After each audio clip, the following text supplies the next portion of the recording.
All right, phase 2, dig deeper. I'm 2 weeks in. Let's talk about it. I am 2 weeks in, and I wanted to have that 2 weeks so that I could give you some sort of fair assessment of where I'm at and something different than what I went through in phase 1. If you didn't see phase 1 and everything that I went through, there are links down below, and you can go back in, check the playlist, go through all of that, and you can see everything that I went through in phase 1. But now we're into phase 2, and that's what you guys want to know. What's phase 2 like? It's time under tension. Everything going from phase 1 is completely forgotten, other than the exercises that are going to transfer in different sequences and different modalities, set counts, rep counts in phase 2. It's not really going to surprise you. However, it's going to be different in those modalities. Moving away from phase 1, which he called dynamic sets, which I call giant sets, and then moving into what he now calls sculpt and defined, which I call time under tension. So either way, whatever it is, tomato, tomato, potato, potato. Either way, that's where we're at with this. We are now into time under tension. Time under tension. What is it and why use it?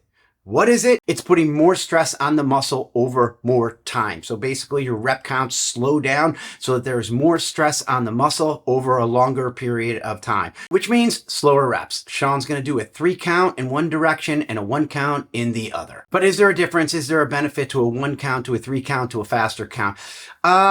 Yes, no, maybe. It's kind of splitting hairs. There has been some research that says the slower eccentric movements, which is time under tension, didn't yield much more than a 1-for-1 count. There has been research that shows that. Not big deal, but we're going to talk about why it could be a big deal in this program. First off, understanding at speed or fast reps. They're going to recruit more motor units and more muscle fibers. Moving weight at speed does require more experience, range of motion, and control to be able to move the weight so that we limit our ability to get injured, especially at in-home fitness levels. And we're not talking about strongmen. They need to move weight. Form is less important. But as a person that's in the gym, a weekend warrior, somebody who's working out at home, movement's going to be key here. So we want to be able to limit our ability to get injured. If you go back to one of the marketing terms of Dig Deeper, it is a mind-muscle connection. The whole ideology of you concentrating on your movement is definitely going to help limit your ability to get injured. Going into phase 2, you could be tired, you could be worn out, you could be bored, you could be, not as focused as you were, and you might be more susceptible to injury, but moving weight slower is going to help with that a great deal. Here's the magic of time under tension for you. You don't use it. Therefore, it's going to have the biggest bang for your results. It's going to give you the results because it's something you're not doing. Therefore, it's going to give you results. If you were already previously doing it, you may have some adaptations, and therefore you wouldn't see the results that you would if you're not doing it. The fact that it's a modality in a program that you're not normally doing is going to produce results. On top of the fact you're a dude, you're at home, you don't want to get injured, you want to get back in, or you're a mom, the last thing you want to do is get injured. Moving weight slow, well, that's going to give you that ability not to get injured as quickly as you would if you were doing fast reps. Basically, kudos to Sean to throwing in a modality that's not often used that's going to produce results. So I am in phase 2, week 2, and it is time under tension. I do believe because of the change in modality, I've lost some weight. Calories have changed, maintenance has changed, my effort has changed, and I don't mean because of my focus, but things have changed in phase 2 just because of the lifting modality has changed. I am now down to 175, and I'm not trying to lose weight or burn fat. I'm still eating what I can eat and not overeating, but I don't feel as though I need any more calories. If I did, I'd be forcing myself to eat more calories, and I'm not in that position, and I don't want my body to be force-fed. When I look at it that way, maybe that's what it is. The slower reps are creating maybe a drop in metabolism. It seems a little odd, right? But I will say in week 1 with my nutrition, I was eating just as I was at the end of week 4 in phase 1. And then I kind of dropped off here in the second week because I didn't feel the burn. I didn't feel as though I needed more calories, and I wasn't as hungry throughout the day. So I wasn't eating as much. And I think maybe that's what's happening. I'm not doing giant sets anymore. I'm doing slow burn sets, which could possibly antiquate to less inflammation compared to the amount of volume that I was doing in phase 1 into phase 2 and the way that I'm doing it. So there could be an inflammation going down. There could be less food. There could be a lot of different varieties, but I'm not overly concerned about it. I feel like I still look good. I feel good. I still have enough energy to work out. But there is that piece as you go into phase 2 you might want to consider. Now, if you're on the flip side and you feel like, hey, I've hit stride and I'm going to power through this and I need more calories because you're becoming more tired, you're going to have to up the calories. You're going to have to pound food because you can't go into your workouts and think I'm going to cut back on my calories and I'm not going to feed myself as I increase my intensity and my metabolism. You need it. I strongly suggest not going into restriction or thinking that you may not need calories. You may need them. I particularly did not. The workouts, I did feel they were a little all over the place. Like I can't wrap my head around them yet. I don't know why. I don't want to say that they don't make sense, but they don't make sense to me at times. And other times they make 100% perfect sense.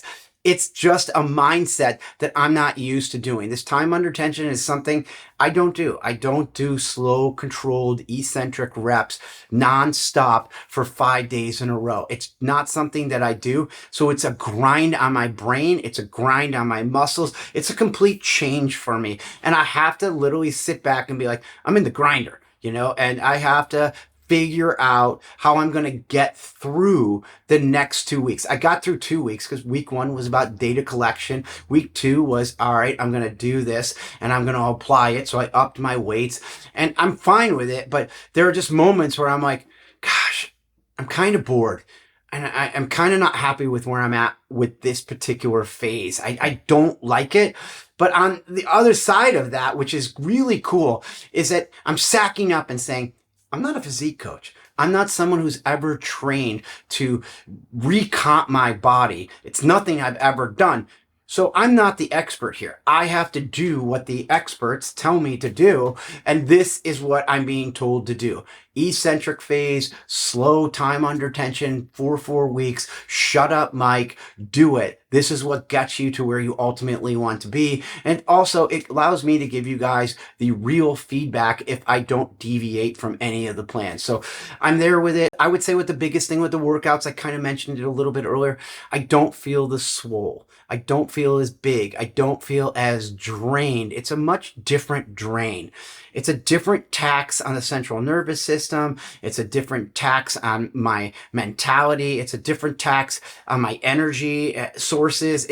Overall, it's just different in this phase, which I think is probably great. I did say that in week 1 because it was data finding for me. It's like a deload week. So I'm not lifting as heavy. I'm still doing the reps. I'm trying to figure it out. I'm not stressing the muscle as much as I did for 4 weeks. So I almost feel that week 1, phase 2 was a deload week, but not. I was still lifting heavy and I was still exploring, but I did feel as though it was a minor recovery week. And then week 2, it was like, I'm back at it. And here is where I'm at. I'm just sitting here and I literally just got home from my workout and I'm thinking to myself, I like it. I don't like it. I like it. I don't like it. I struggle with it, but I don't struggle with it. I don't know about it, but I know everything about it. It's a very interesting place to be when you've done personal training in the past and you've helped people with their own transformations and you've trained clients. And it's just not a modality I have ever used for that period of time. So it's definitely taxing me in phase 2. And I just think it's going to tax you too. I do believe that phase 2, if you're in it or you're thinking about it, this is the one where most people are going to quit. This is the one where people are going to get bored. This is where they're going to change it up because they know their body. This is the phase where they're not going to feel it's working. This is that phase. This is the one where like, yeah, I don't want to do 12 weeks. 4 weeks was enough. I feel like I got great results. I just, maybe I could have pizza tonight. Maybe I can cave into the birthday cake. Maybe I can cave into going out with my friends. I did 5 weeks or 6 weeks of commitment. It's that time where I can give in.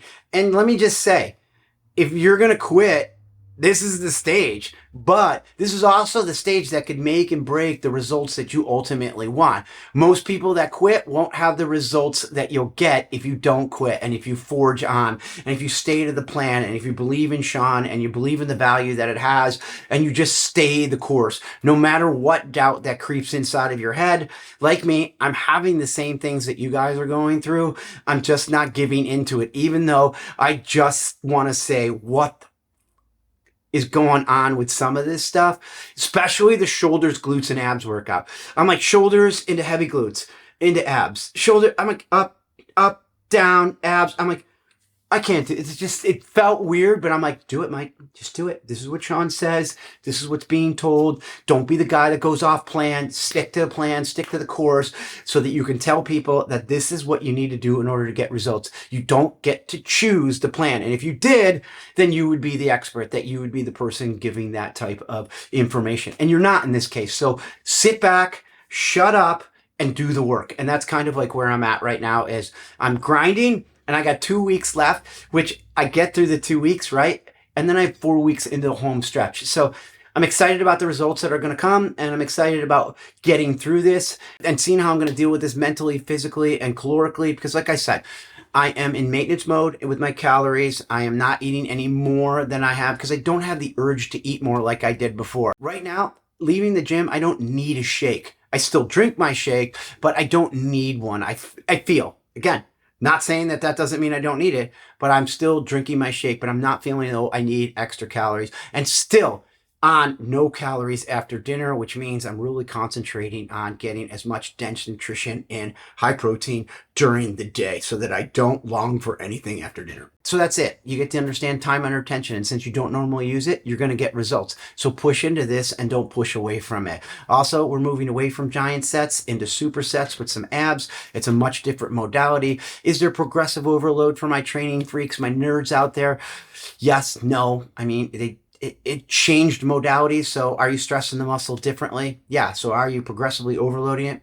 I guess. So that exists. As far as nutrition goes, be aware. You're either going to need to add calories or you're going to be able to draw back on them, just figuring out where you're at. Don't starve yourself. Don't restrict yourself. Be aware. Make sure that you're maintaining that intensity and look forward to the fact of doing time under tension and not getting hurt in this stage, because this is an excellent opportunity for you to gain strength or to burn fat during a phase where you're going to limit your ability to get injured. And then you'll be in the home stretch and be able to get the results that you ultimately want. You guys are doing a great job. I look forward to doing whatever I can to help you in the next 2 weeks after this in phase 2. And then we'll move into phase 3. But you know the deal. Follow, share, like, it helps my channel. If you guys can comment to me, let me know what you think. All right, you guys, talk soon. Stay well, be well.